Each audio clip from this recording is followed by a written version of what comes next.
Hi, everyone. I'm Sali Christeson, the founder and CEO of Argent, a women's workwear brand.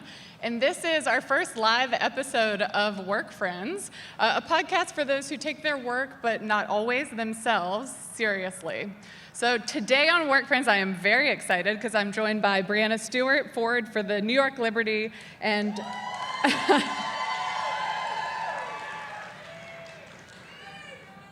and Lindsay Kagawa Colas, the Executive Vice President of Talent and the Collective at Wasserman.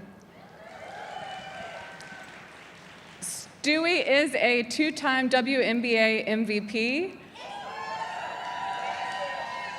two-time WNBA champion, and Olympic gold medalist.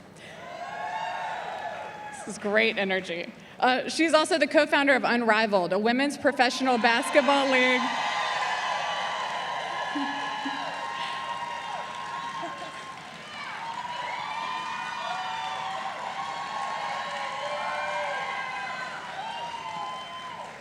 that is opening up new opportunities for fellow athletes in the States. Lindsay represents some of the biggest athletes and Olympians in the world, including Stewie, as well as Diana Taurasi, Paige Beckers, Maya Moore, Brittany Griner, Ibtihaj Mohammed, Harper Murray, Nisha Kanadi, and Scout Bassett. Both Stewie and Lindsay's work sparks attention and societal change. They are cultural conversation starters and actively working to push the status quo. I am honored to have them both join me today and speak more about their work on and off the court. Had to do it. So I want to start from the beginning. We all have people who have set strong early examples of work ethic. And I think especially for those of us who have played sports growing up, there's this statistic that executives, I think 90+% played a sport. So for me, I remember watching the NBA, watching the W, Lisa Leslie, Rebecca Lobo, Cheryl Swoops, and those women really inspired me, and I think that that's a transferable skill set into career. So I'd just love to hear from both of you early examples of work that's left a lasting impression on you. And Stewie, I'll start with you. Perfect. Hello, everybody. I think people that left a lasting impression on me, I have a few answers when I was younger. Like my mom and my grandma, just seeing them constantly show up and do their jobs. They were not professional basketball players or athletes or anything like that, but they still showed how to work hard. And then my dad. My dad was the one that really got me into the sport, and he was the one that I was following, and then he was following me. And now, being in Brooklyn and playing here in New York has been incredible because I'm from upstate, and he's just able to come down whenever he wants. Lindsay? Yeah, definitely mom and dad. I am the product of what happens when a high school guidance counselor, boys basketball coach has a kid with a paralegal turned encyclopedia salesperson, and then you get an agent, obviously. But early on, my dad being a high school coach, I was around basketball and all sports a lot. The smell of an old gym feels and really, really good to me, as much as a smell can feel. I grew up there, and he was always the first one to the gym, wiping down the floor, making sure everything was set. At night, he was doing practice plans. And he had on the calendar in our house, which was also his game calendar, of course, work-life integration, It was the priorities. And it was family, school, basketball. And he coached high school basketball instead of going on to other levels because he wanted to be present for our family. But the way that he ran his team was very much about integrity. And I think that really informs everything that I do, certainly the things that, the people that we work with and the things that we choose to advance, is that's really a core value for me because sports teaches you do it right? Train right, be ready, practice hard, and preparation. Totally, resilience. I mean, the list goes on and on. It's a nice segue going into your career. You've been working with athletes for over 20 years. Too young for that, but early in your career, you were focused on the NBA. what did you witness working with the NBA that stands out in contrast to when you moved to the WNBA? It was just a standard of professionalism and what that meant, right? So when the guy walks in the room, there's all these people from the NBA buzzing around, making sure he has what he needs or introducing him to sponsors. But really the difference was storytelling, right? There was a visibility gap. Too hard to find WNBA games. There wasn't enough media coverage, right? And so that is what has changed over the years, is our ability to access storytelling and for games for you to be able to find them. But early on, starting on the men's side gave me exposure to what the standard can or should be. And then the really radical idea that I advanced through choosing to work exclusively with women was that those same standards should apply to women, right? That there should be equity in the resources. So that was uncommon 20 years ago, and thankfully it's starting to become more of the norm. Yeah, and I think that you have been a large part of that. I know a lot of your athletes that I've talked to appreciate your commitment to their brand. And so I think, just to level set, I think you have one of those jobs that is all-encompassing, but is used as a catch-all and not always really clearly defined. Can you define your role as an agent? Ooh. Well, I'll say this. I think representing women, and I think people here know this specifically, we got to wear a lot of hats, right? There's time poverty all the time. There's never enough time in the day to get done everything you want to get done because you have so many different responsibilities. And so while players like Stewie are building business and gaining legitimacy, right, and fighting for recognition, I'm doing the same thing in my job because when she's paid less, I'm paid less. And so that means I'm able to provide less resources relative to the revenue that's coming in, so I've got to do more jobs, right? That's different now. At Wasserman, we have more people working on our women athletes relative to our revenue than any other department at Wasserman. And that's an investment, that's a choice, right? And so that's an investment in the future, and it's an investment in what athletes like Stewie mean, not just to sport, but to culture. Yeah, I think your commitment from those early years is what's so remarkable. Now, we're going to get into this for sure around pay and the ripple effects of the inequality that exists.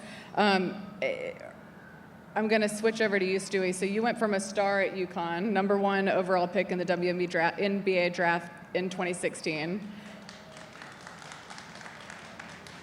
During that time, you signed with Wasserman and started working with Lindsay.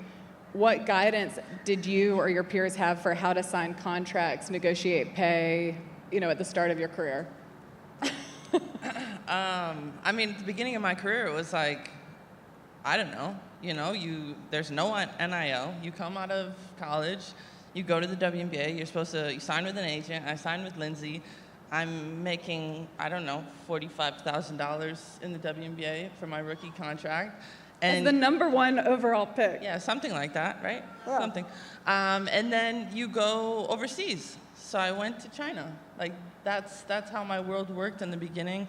And to where it is now is a completely different place, and just an appreciation for everybody that's here, continuing to help uplift women's sports and specifically women's basketball. But there was a lot of learning, and that's what I feel from when I started then to where I am now. And even after being in some of these rooms because of CBA negotiations or, having to figure out what, shoe deal and dealing with Puma, like Lindsay and I are doing a lot of that, but also Unrivaled. You learn a lot. Everybody here loves Unrivaled. I love that. What enthusiasm. What a crowd. Rightfully, I would say. But I think but that's really it. And this is not an answer to your question, but I'm just digressing a little bit just because I want to. It's a friendly crowd. It's a friendly crowd. One of my first interactions with Lindsay after I started working with her was Lindsay was the one that helped me kind of get my Me Too article out there. So I feel like that's how we bonded, is understanding what's important and what's not, and really kind of following that and going forward with that. So I've said took a lot thank of you. courage. I've said thank you, but I'll say thank you again on Yeah. stage with the sun beaming on me. Thank you. It's just a lot of different moments that we can share our stories, and people like Lindsay are able to help us do that. Yeah, I think there are two directions I want to go in. One is one of the most recognizable faces of the W. I think, as when you're representing a marginalized group, which in the W, it's like you're fighting for equal pay and you're having to shoulder the burden of that as one of the stars within the W. That's a lot of pressure. I think, that's, Lindsay, also where you come in and think about that full package. So I want to talk about Unrivaled. Before we get into that, I want to ask you, Lindsay, about the inclusion rider. And for those who don't know, Lindsay negotiated the first ever inclusion rider into an athlete's contract in 2018, and I think that speaks to the importance of having representation that has another experience, right? As a mom, as someone who is just coming, representing a different point of view, you're able to advocate for your athletes. So what guidance did you or your peers have for how to can you paint a picture of the most essential details to negotiate into the contract, and would you do anything differently with those negotiations today? Yeah, I'm glad that you asked. I feel like it didn't get a big enough cheer, but I feel like that's just because I need to explain it. So, look, bottom line, I think the idea of the inclusion rider, or lots of things that we try and codify into contracts, right? Thanks for the promise, but what if you don't have your job? My husband likes to say, what if you win the lottery and aren't in that seat anymore? Promises are fine, but we got to get in the contract, right? And systemic change has to happen in those ways. We all understand elections, right? So I knew, one day I was watching. So this is the value of diversity, right? When you have people at the table negotiating, representing women who are going to think about those things because of their lived experience, that is adding value, right? And that is the value of diversity and of representation. Right? So we have to have each other's back in those ways, right? We get to have an intimate type conversations based on my personal experience, willingness to share and grow and be vulnerable in sharing those things, and know that things that I've gone through, I did IVF 8 times, right? To have my one kid, the second kid was a total miracle, totally separate panel. But that experience, thank you, was extremely hard, but was also extremely valuable in helping to counsel clients, right, in exploring their options in how to start a family, because you can do it all different sorts of ways, and believe me, I learned a lot about it. So as it relates to the inclusion rider, I was watching TV, and it was actually Frances McDermott who won an award, and she said in her acceptance speech 2 words, inclusion rider. It's like, what is that? ChatGPT wasn't there, we go to Google or whatever it was, changemaker partner, we'll say Google. And I get into it like, oh, this is really interesting. Well, I happen to represent Simone Manuel, who was the first Black woman to win an individual Olympic gold medal in swimming, which is in and of itself, right, this heroic and political event, right? And so as I'm recruiting Simone, it's like, hey, if you want to build a business around the idea that you can create opportunity for other people, we can do that, and here's one way we can do it. So the inclusion rider was inspired by Hollywood and then put into an apparel contract with a swim provider, and it essentially just said, hey, at every, love that helicopter. When you have the opportunity, and it relates to Simone Manuel's business, Signature Swim, whatever it is, and we are gonna be interviewing vendors or getting bids, we need to get a certain amount of bids and interview people who represent historically marginalized communities. So let's make sure that through Simone, we are giving people an opportunity to build their book of business so that no one can say, well, you've never done that before. And that went into the contract. And we weren't forcing it on this company. They loved this idea. And that's the beautiful thing, is that these kinds of ideas do resonate with people, right? And so putting it into language, we could then refer back to it, and it became the foundation for what her business was built around. Totally. I think that's the point. It's not a zero-sum game, but no one has thought to innovate or pioneer in this way. And I do think that's what's remarkable about your career. Just for context, so the documentary Taurasi came out recently. I'm sure a lot of folks in the room have seen the documentary. I think it's excellent if you have not. But it does tell the story, and Stewie touched on this earlier, of the need to supplement the pay that these players are offered in the W by playing abroad and oftentimes leaving their families, and that's the expectation you entered the league with, right? So this documentary follows the story of Taurasi and Sue Bird having to go play in Russia, for a large part of the year, and that's still happening, right? You still have the Brittany Griner incident very recently, same situation there, and I think what Stewie, you are doing with Unrivaled, that's why it's so innovative. So for those who don't know, it's a league co-founded with Nafisa Collier and her husband Alex. She's the forward for the Minnesota Lynx, and it launched at the start of this year. But I want to hear you talk about the goal with Unrivaled and what the white space is that you're filling, and why you felt the need to bring it to life and bring it to life now. I mean, we're very, very happy with the success of Unrivaled from the inaugural season last year in Miami. I think that why we brought it because there's an opportunity and there's a space for professional women's basketball players to be home, to be in market, to be in different markets than the WNBA, and to capitalize on that. But also for Fee and I, being moms, having our kids, not wanting to be away for all of the holidays and things like that, this was really important. And at some point, we had to stop the hamster wheel of what was happening, where you go in the WNBA, you play overseas. And now it's a way where you can go to the WNBA and then you play Unrivaled.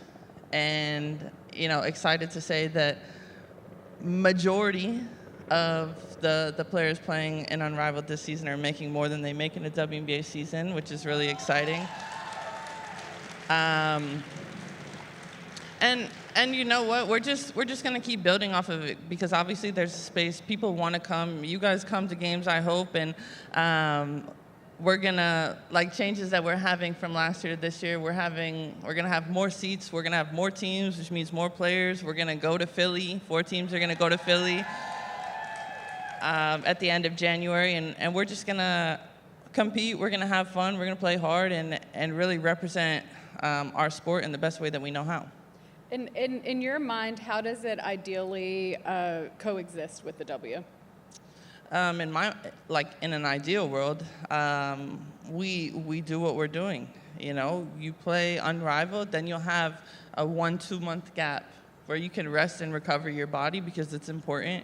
Mm-hmm. And then you get ready for the WNBA. And then when the WNBA finishes, you have that same similar gap, depending on how far your team goes. Because I think that the thing that was really getting missed in all of this was the rest, was the recovery. That wasn't happening 5-10 years ago, and now people are understanding why we need it. Also, we're playing way more games in the WNBA than we ever have, and figuring out how we can maintain but also be better than what we were. So incredible. Yeah. Congratulations. It's really innovative. It's again, it's what we talked about earlier, but just the chance to stay stateside, be with your family, be compensated fairly, and what that's offering all the players and all their families, it's remarkable. Lindsay, and I touched on this, so Brittany Griner, detained in a Russian prison. As you shared in an LA Times op-ed a few years ago, at its underbelly lies a story of gender pay disparity here in the United States. And that is a common theme that we're going to continue talking about in this conversation, and it's a conversation that's happening more broadly right now across the W. Can you shed a bit more light on how pay disparity harms women athletes and how athletes continue to struggle today, even after that traumatic event? And what actions you've had to take, even if risky, to work on behalf of your clients in these moments? Loaded question, sorry. How much time do we have? Right. Okay, well, I got to start off. Stewie gave me one, so I'm going to give her one back. Stewie posted every single day of BG's detention that you knew about. She knew she was detained before it was public. Stewie posted every single day. And that, they were teammates in Russia, and that type of consistency and showing up for each other is exactly what makes this so special. right? That was meaningful. It became the reference point for all of us. Stewie was keeping track, Stewie was timing it, and it goes to the idea that everyone can make a contribution. And that consistency was really courageous, and I appreciated it a lot, because that was hard. Look, the lack of investment and the inequity is systemic, and it affects every level. And I think we understand the way that it affects player pay, but then what that connects to, that's wellness resources, right? That's how good are the services that you can have around you. That's off-season training. But it's also the refs, right? It's also coaching, right? So if an assistant coach in the NBA can make more money being an assistant coach in the NBA than a head coach in the WNBA, that's a problem, right? Or if we don't have enough women coaches of color, former players, as candidates for coaching jobs in the W, that's systemic. That's because we have not invested in a pipeline to make sure that people are ready. And so we're at this inflection point where a lack of investment and inequitable investment, we are seeing all of these symptoms, right? But the cause is really a lack of investment. And the players have to carry the burden, right, of that failing system as they show up and put it on the line every day.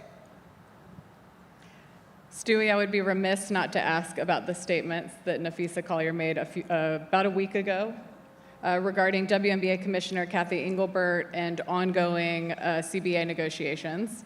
Among them, she claimed that the commissioner made comments that players should be, quote, on their knees thanking their lucky stars for their deals.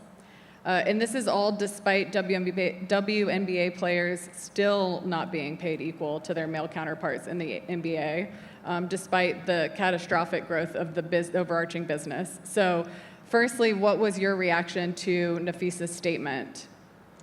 My reaction to Fee's statement is I agree with Fee. You know, I stand 100% with Fee and what she said. I think, yeah, we like that.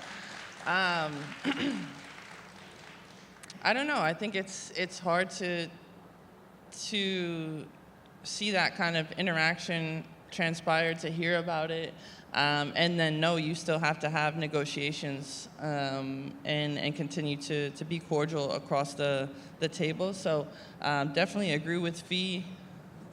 Was there more questions? Oh, yeah. Okay. And there will be. In your experience, are the criticisms of the league warranted? Yes. I think the criticisms of the league are definitely warranted. As you guys all know, we're at an inflection point. We are negotiating our new CBA. We've obviously opted out. We see the TV deal that's coming into play. We understand how money is driving things, but and as players, we know that we are the product. But sometimes I feel like the league is not understanding that and not being fully transparent with us. So I think that our messaging right now is it's not personal. It is business. Show us your money and we'll show you yours. You know what I mean? Like, let's actually talk about it. So the agreement expires on October 31st. How are you navigating the current tension, and what specifically are players asking for? I think how I'm navigating it, I think it's a little bit frustrating. From a player perspective, we're all on the same page. We're not going to settle for anything less, which is potentially a lockout if we don't agree. So basically for you guys, like we can clap. I like clapping. If we don't agree by October 31st, that doesn't mean like, oh my God, this season isn't happening. It just means that there'll be an extension.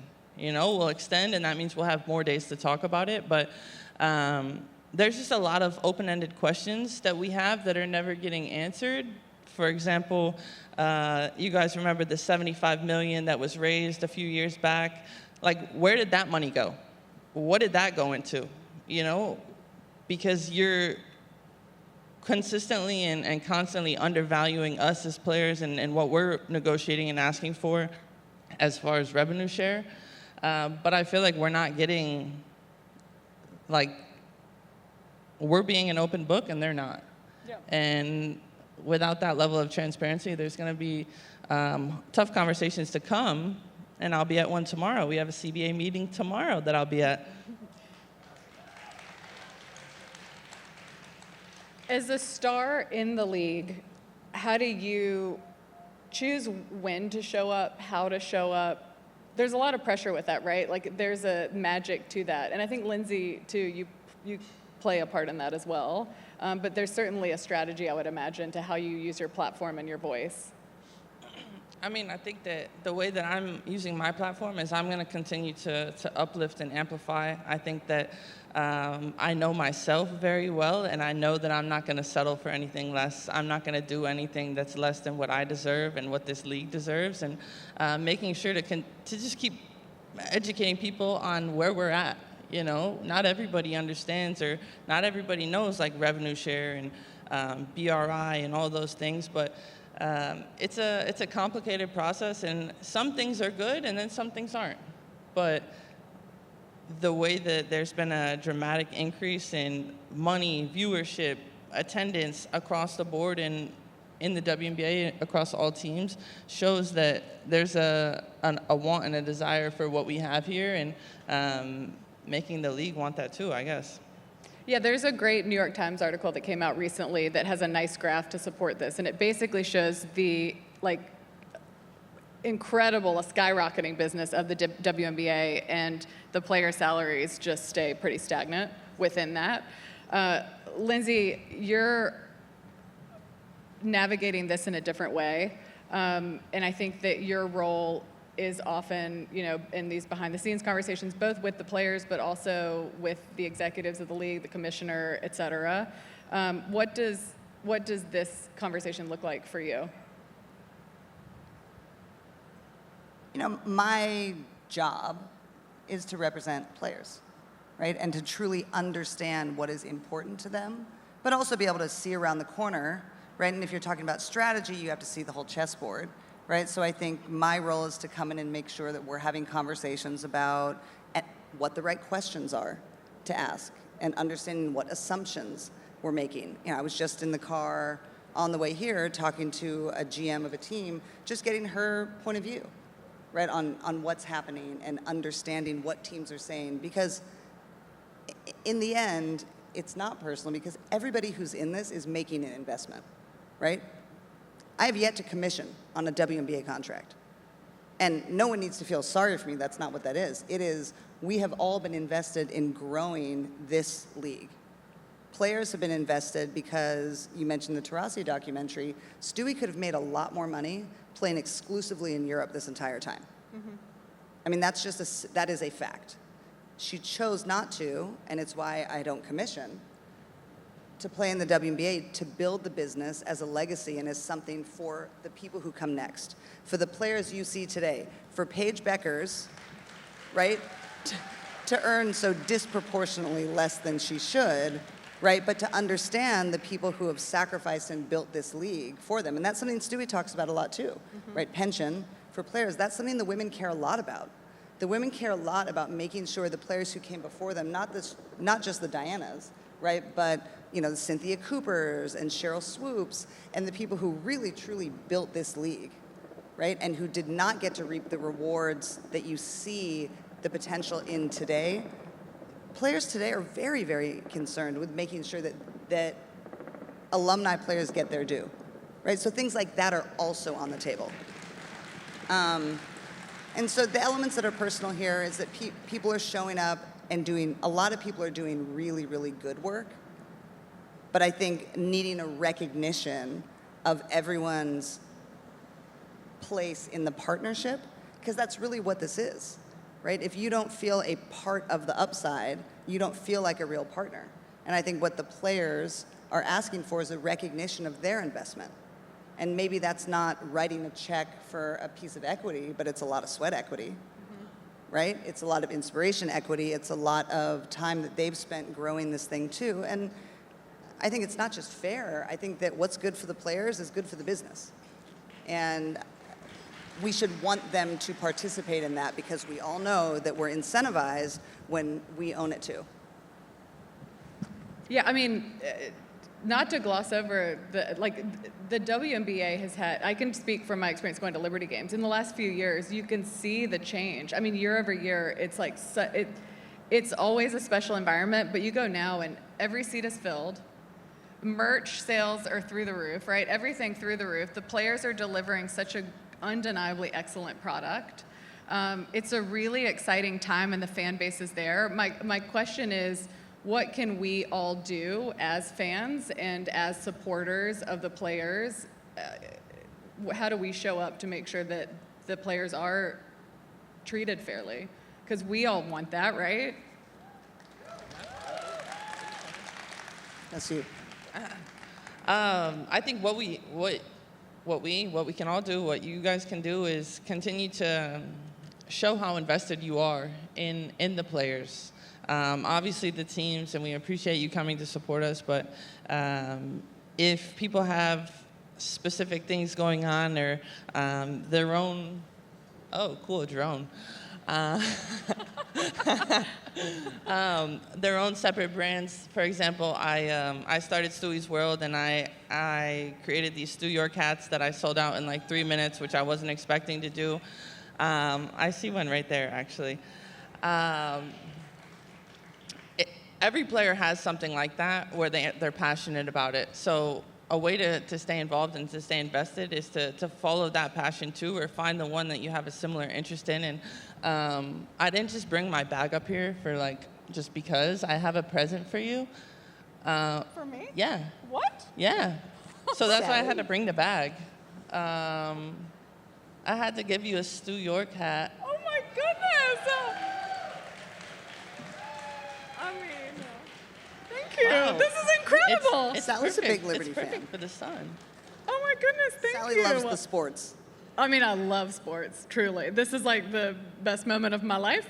Thank you. Okay, so support in this way, I love that. And as a founder, I do, I appreciate bringing your fans into the conversation, because I think oftentimes we read the headlines and we're like, yeah, WNBA show up and come negotiate and do what's right. But it is so significant that we all support you as well. And so I think understanding how to do that is an important part of it. Talk about the Unrivaled piece. How do we support there? You mentioned it earlier, but buy tickets, come to games. Yep. What else can we be doing? As far as Unrivaled, listen, come on down to Miami. If anybody's living in New York in the wintertime, it's supposed to be bad this year, so come take a little vacation trip down to Miami. We'll also be streaming 4 nights a week, TNT, True, those type of channels. So if you want to watch. And all your favorite players will be playing, so I strongly encourage you to do it. There'll be... Basically, I don't know what I'm supposed to tell and what I'm supposed to not, so I'm just getting in trouble for it later. There's going to be a little shakeup between rosters and things like that, so we're going to keep you guys on your toes for what to expect for season 2, but really excited for it. There's also jersey sales, merchandise that the players actually do get a percentage of. The same with Breaking Tea, that's in partnership with the WNBA. Those things, players do get a percentage of. So if you want to buy something and support your players, I would say Breaking Tea, Unrivaled. We have plenty of things to offer. Yeah, that's great. Lindsay, anything to add? Yeah, and it's not, I remember, I don't know if this was maybe 10 years ago, I had this Google Doc. Were Google Docs around then? I think they were. Anyway, Yeah, I don't know. a long time ago. It might actually still be in my link tree. So I had a Google Doc of ways to help. Literally listening, maybe I'm banging my head against the wall and people aren't listening because I'm not being plain enough in terms of how to support, because things like buy a jersey, click on an article, those things all matter, right? The algorithm, as we know, is gonna feed us what we're looking for. And so when you're looking for women's sports or athletes to support and to be part of that movement, you're not doom scrolling. Right? You are actually contributing to my ability to go into a brand and say, Breanna Stewart is proving out what we know to be true, is that women athletes deliver at better than 2x return their male peers, right? And there's a reason. There's a reason because there's a stickiness, right, around the way that women athletes connect with their fans. And that's through all the different sort of multi-hyphenate layers of their identity. Their mom, their athlete, they also love certain things, they cook, whatever it is, they travel. And that stickiness stays, through movement out of a playing career. And so women athletes are really, really powerful ambassadors for brands.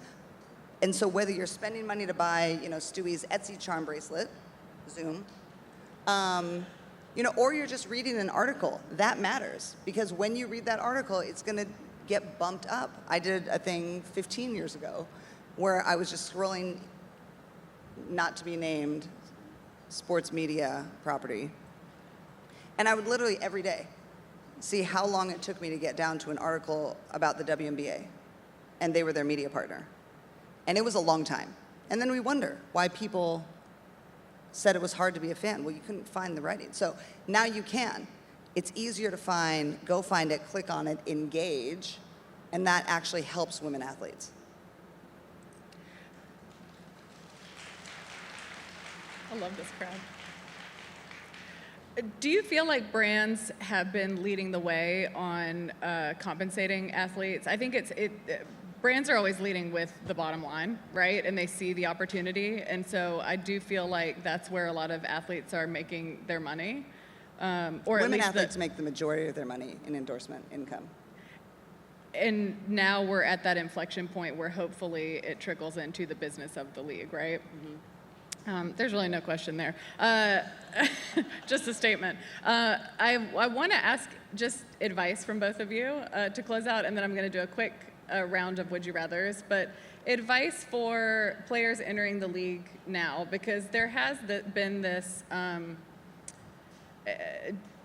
each generation of player, I think, has played a really significant role in this conversation. And now there are new players coming in, and I'm going to compare it to sort of what we see in the workplace with Gen Z. Sometimes it's not as a straightforward conversation sometimes for them, if you will. So do you have any advice for new players entering the league? And Lindsay, for you, I want to ask if you have any advice for someone who wants to follow in your footsteps. You've really set the gold standard, I feel like, in terms of what it looks like to advocate for women athletes, but also make a career of it. So what does that look like coming in now? So would love to hear advice from both of you. Okay. Wasserman through the Collective actually has a futures cohort that we do provide opportunity for development and learning within women's sports. So that's something that we as an agency have as a specific focus. And that's not just for people just entering, that's also people that are in the industry who maybe want to make a lateral move or who want to be in a better position to make the business case, provide the business rationale for investing in women's sports and women athletes. But I think the advice I give is being an agent is hard. It's hard to be the one asking for the money. So it's a little bit easier to be the one spending the money, but it is really fun to be creative. And I think pressure, the kind of pressure that comes with representing transcendent, iconic athletes, makes you creative. And I enjoy that. I think it creates opportunity to try to think about things differently. I think back on the hardest years when I heard, no all the time, right, for marketing pitches, and now we hear no a lot less. Maybe they say no to the number I'm asking for, but that's okay, because you have to start somewhere. And if you're not hearing no, you probably didn't ask for enough. So if anybody here and I get into a negotiation, you can say, no, we're good. I'm just going to ask you to justify that and make sure that you're not paying the men more. Because the NBA players should be paid equitably to the WNBA players for equal work. So I would just say that it's hard, but this is a people business. This is a relationship business. And that's what you need to be invested in.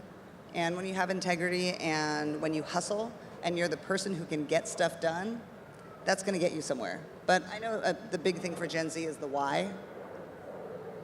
And that's okay too, because I know my why. Like, I know why I'm here, and it's really to serve and to lift and to connect. And there are jobs that speak to that. Yeah, I mean, I think it's a very public display of what's happening in a lot of industries. We're underpaid, right? Like in that, there is gender inequity, we live in a patriarchy, but yours is playing out on a very public stage and with public figures. Stewie, advice for players entering the league now? First of all, it's great to be able to actually see you guys and not have the sun be blazing in my face. Hi. I think my advice for players that are coming into the league, it's a little bit interesting and a little bit different because they've had a full round or a full 4 years of NIL. You know what I mean? So they've been building their brand. They've been negotiating deals. They've been getting paid. Or 5 or 6 years. Yeah, 5 or 6 or 7, depending on how long you stayed in college. You're there for a long time. They've been doing that. So that's not a foreign concept to them. I think that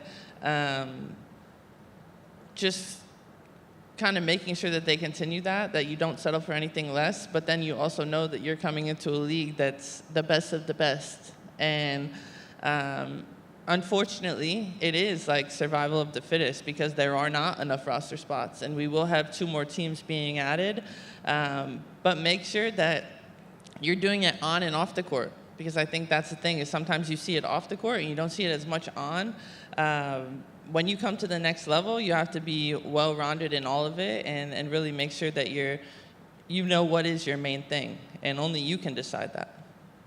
Yeah, and the power of the collective is really fascinating too, and I think this is a gift the generation above us gave us, and it's that scarcity mindset that's now become a mindset of abundance and recognition that all boats do rise with the tide, and like players coming together, there's only upside in that, and it's not a zero-sum game. All right, we've come to our game of Would You Rather, just some quick rapid-fire questions. So, like, do we go at the same time, or how does it go? I need to know the rules. I've never done it with 2 people at the same time. Oh, Sally. I'm going to let you guys That's decide. funny. Would you rather start work? They got it. You guys got the joke. Sally missed it. Wait, what'd you say? What'd you say? Okay, I'm going to have to... Okay, Stewie's going to go first. Okay. We can alternate if you want. Okay. Would you rather start work at the crack of dawn or burn the midnight oil? Oh my God. So as you guys know, hopefully I have 2 kids. So I think I'll start at the crack of dawn because that's when I hear like dum dum dum dum dum. That's Ruby walking into my room at like 6 in the morning every morning, and we try to do this thing with the red light, green light. Red light means stay in your room. Green light, wake up. She's like not understanding at all. So crack of dawn. We did that for like a week. It was Yeah. like, this is the solve. This is incredible. And then a week later, it's like, cool. Well, that lasted. She's a already second. awake, and we go back in the room, and she's like, "Mommy, the light's green." Yeah. And I'm like, "No, you're supposed to stay in there until it's green, not come out and then show me." It's a nightmare. Crack of dawn. Born negotiator. Ruby's ready. Yeah, Ruby's crazy. Would you rather go to school to learn a new skill or teach what you know to a class of newcomers?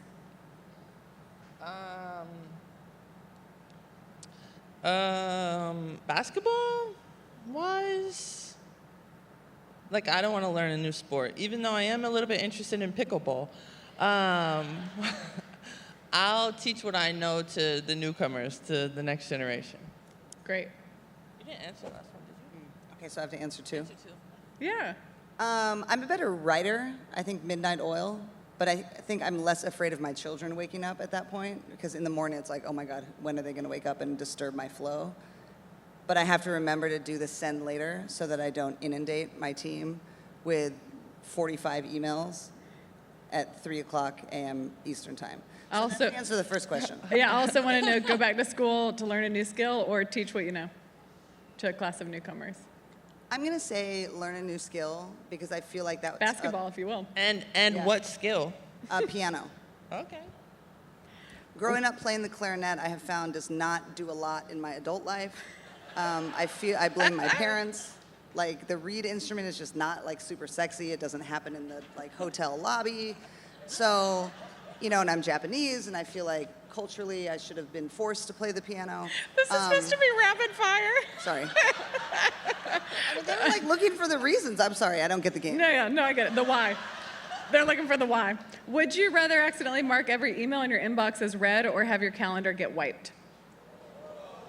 Oh, I'd rather my calendar get wiped, because then I don't have to do anything. No. She's the one putting all the stuff in my calendar, so just wipe it. Finish it. I mean, who files their inbox anyway? Inbox 0. Congrats, Sally. Thank you. I really asked the That's question an just so I endorsement can for share that. Superhuman. She uses it. I do not. Superhuman. Text me. Would you rather only answer emails with emojis or only answer calls on FaceTime? Emojis. I'm only answering emails with emojis. And if you FaceTime me, I'm probably not answering. Yeah, same. You should answer some in emojis. Also, I send messages at whatever time, 3 a.m., 1 a.m., 12 a.m. That's true. They'll figure it out somewhere. That's true. You're just being nice. Clients get to do that. Would you rather sit on a plane next to a loud talker or a loud chewer? Oh. This is the Who are they best talking crowd to? ever. I love this crowd. Are they talking to me? Loud talker, loud chewer. Do with it what you will. I'm going to go with the chewer, and I just have my headphones, and I'm looking somewhere else. But I'm afraid the talker's talking to me. I don't know. I think I'm going to go the talker. Me too. The chewing thing, I Gross. hate that. Yeah, it's gross. I hate it. It's I like feel a real thing, I feel too. like my ears can hear it, no matter if I'm close or far away. Yeah, I'm with you. Would you rather accidentally leave your mic unmuted or your camera on? Camera on's fine. Yeah. Camera Stewie's on. really funny, so I feel like she just answered correctly. Honestly, I don't know. The camera still does the mic too, so Yeah, but it's if not the a mic trick is question. on, I'm definitely talking, so I got a mic mute. yeah, I'll mic mute too. I'm definitely talking shit a lot. Same. I only learned later that you have to actually mute Google. Like, you can't mute your computer. You learned the hard way? Must have been interesting. But you're the boss, so whatever. Yeah. You're all right. What? Would you rather, I only talk nicely about people. Would you rather restart your career in the 90s or in the present day? Ooh, 90s. I'm an investor. You were born in the 90s. I own all the teams. I don't know whose money it's with, but it's somebody's. Wait, what'd you say, 90s? Yes, because I'm going to buy all the teams. I know what I know now, right? No. That's Yeah, smart. we own the WNBA. Like, it's a whole different ballgame. I don't know. I guess I'll say the other one. I'll start now. NIL. Oh, You just give me got that insight into her NIL. personality. She's just trying to be the contrarian. I'll take the NIL money. Oh, yeah, that's actually a good call for you. Yeah. Yeah. I just have to say thank you to both of you. The work you are doing is so important for the league, but it is important for women, period. And Thanks, Sally. That really is the point of the CBA conversation, though. I mean, real talk in terms of the way to participate, what is at stake, right, really is what is at stake for women in the workplace and being recognized for our work and for our contributions. And you have that in common with WNBA players. Like, it is a universal fight. could not agree more. I also love the entrepreneurship of going out and starting a league stateside. Like, I think it's brilliant, and I'm very excited to follow along, support in all the ways. Thank you to Tech Futures for hosting this discussion. I'm going to end with our podcast sign-off, which is a little bit trippy because it is live and not in a studio. But if you liked this episode, please find Work Friends wherever you stream your podcasts for new episodes. We release every other Monday. Follow at Argent on Instagram for all the updates on everything we're up to.